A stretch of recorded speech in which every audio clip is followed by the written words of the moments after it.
welcome to my channel. I am the work wife. My name is Rachel, and happy Tuesday. Taco Tuesday. I'm looking forward to my tacos soon. Anyway, I wanted to talk today about procrastination, which is something that I actually personally have struggled with. I would probably say my entire life. Well, my entire adult life. And what to do about it. Actually, I learned a new term too that I want to talk about. So before I jump in though, I am a workplace and career coach. I have nearly 20 years of professional experience, primarily in the corporate arena, and the common denominator I found was toxicity.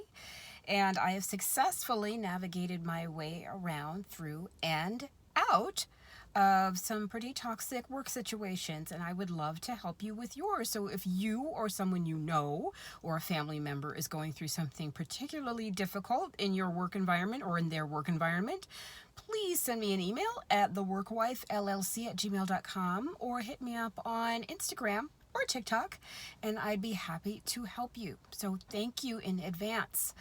So, procrastination, and I learned a new term the other day, I think it was on TikTok, called action faking, where you know you're supposed to be doing something, and especially when it's work related, you have a big project, you have a huge task, you have something you need to work through, research, etc., and you just don't want to deal with it. And you particularly don't want to deal with it because the environment is toxic and not very supportive, and you don't have anyone helping you, or you don't have anyone giving you reasonably reasonable deadline. So, it's something you want to avoid, but the day is coming. I mean, the day's not going anywhere. The deadline's not going anywhere, but still. Anyway, the term that I learned is called action faking, whereby you do get busy doing other things that you need to do, whether it be personally or even professionally, but you go to great lengths to avoid the thing that you have to tackle. For me, this year it was taxes. Anyway, so, it's not that I really jump on taxes right away, but, this year was kind of ridiculous. But that's a side note. When it comes to procrastination and action faking, I found this fascinating because my definition of procrastination, or the thing that I'd always struggled with, is doing a fun thing instead of the bad thing that no one wants to do, right? I'd rather watch, a Netflix show than actually do my taxes, or I'd rather go get my hair done than work on my budget. Things like that. But action faking is actually where you can do something else, either, deep clean your home, or, take clothes to a charity, things that are worthy of doing. But you find all these things all of a sudden so important to do before you're doing the thing that you need to do. And that's actually not the greatest thing either, because you're still procrastinating, and you're still kind of tricking yourself into thinking, well, I'm doing all these wonderful things. I'm not really procrastinating on the thing that's weighing the heaviest on me. And all it does in the end is give you an even more false sense of, I'm getting stuff done, because you're actually doing things that are worthy of doing. You're not, look, let me take that back. Everything is worthy of doing. Self-care is worthy of doing. Relaxing, napping, watching Netflix. These are all things worthy of doing. So let me rewind that and just make it clear. Everything's worthy of doing if it's to your benefit to some extent. But I'm talking about in terms of your ability to prioritize and say, okay, I've got this thing due tomorrow. What should I really be working on? That thing due tomorrow, or deep cleaning my house? And the house may really need a deep cleaning, but it can wait, right? But if you've convinced yourself that it can't wait, then now you've put yourself in a real bind for the work project that's due the next day. So that's why it was kind of identified as the most insidious kind of procrastination, because it's not obvious that you're actually procrastinating because you're busy doing things that actually need to get done. Not something that, it's fun and I'm going to waste time and, I'll play, Candy Crush while I know that this thing is looming over my head like an anvil. So what I want to talk about, how to tackle the thing that's looming over your head. And this is really embarrassing, because usually by the time you get to the thing that you've been procrastinating about for weeks or even months, it's not nearly as big as you've made it out to be, but because you've delayed it, something that's relatively this size now appears to be this size, and then you really don't want to deal with it. And your mind makes you think that it's going to be far harder to do because you've waited so long to do it. It's never been so embarrassing to myself when I procrastinate on something for weeks, and then I finally, because I have to, tackle it, and I was like, oh, this took 10 minutes. It's just sad.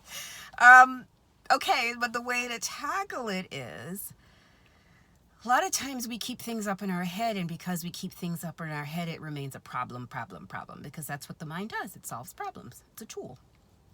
We have a mind. We are not our minds. We have minds, and they solve problems. That's what they're meant to do. That's why we have the duality of the mind, good, bad, fear, love, black, white, yes, no.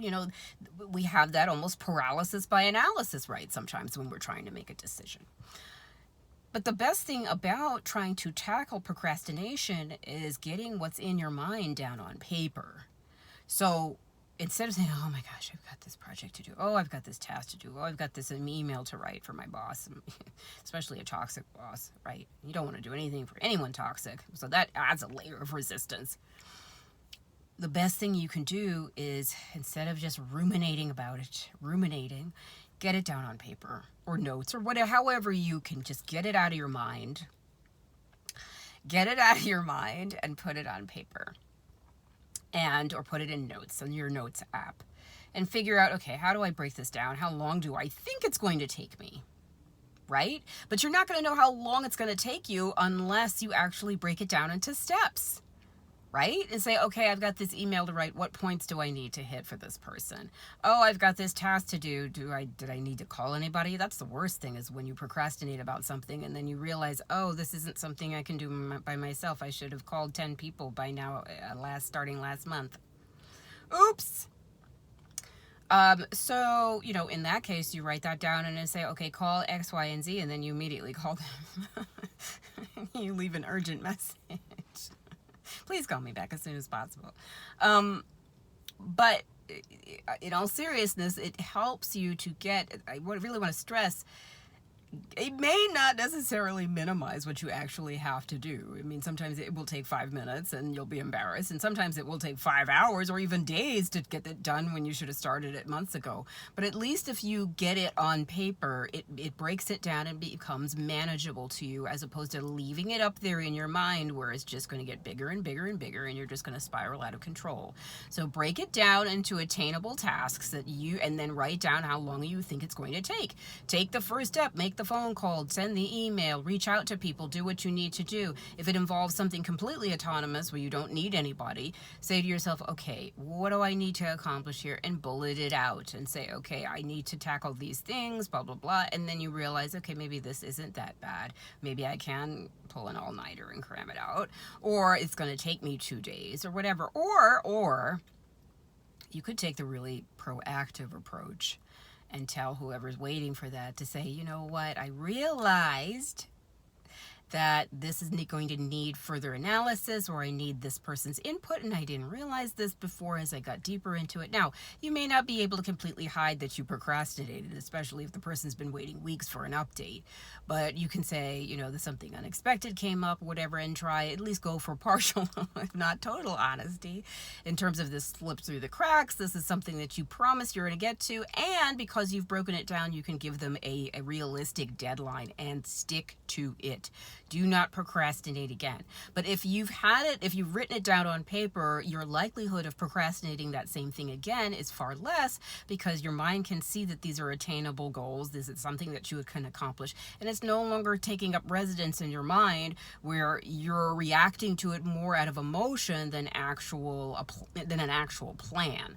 Once you get a plan down, things feel far less overwhelming emotionally than they actually are. And that's one thing about procrastination, is that's an emotional response. It's not anything that has to do with even the work itself. You clearly have a resistance to doing it for a particular reason that also you need to analyze. Because once you get to the root of it, as I said, maybe it's for a toxic person. You don't like that person. It doesn't matter what they would give you. They probably would give you something simple. You would still not want to do it and procrastinate. Get to the root of that and say, and trick yourself and say, okay, guess what? Yes, I don't want to do this for this toxic coworker, but the sooner I get it done, the sooner she's out of my hair. So see it that way instead of saying, I don't want to do this at all because I don't like this person, respect this person doesn't respect me. Again, that's what I said. It's more of an emotional thing going on with procrastination than what you realize. So this was just kind of like a broad take on procrastination. There's far more I can go into about the nature of procrastination and different types of procrastinating. And I would love it if you would, if you have ideas about this, please leave them below in the comments. Yeah, I'm always open to suggestions. I would love for you to email me or leave them in the comments below or message me on Instagram. Yeah, so I hope you like this content. Give it a thumbs up. I would love it if you would subscribe. And until next time, stay cool, stay centered, and I will see you in the next video. Bye.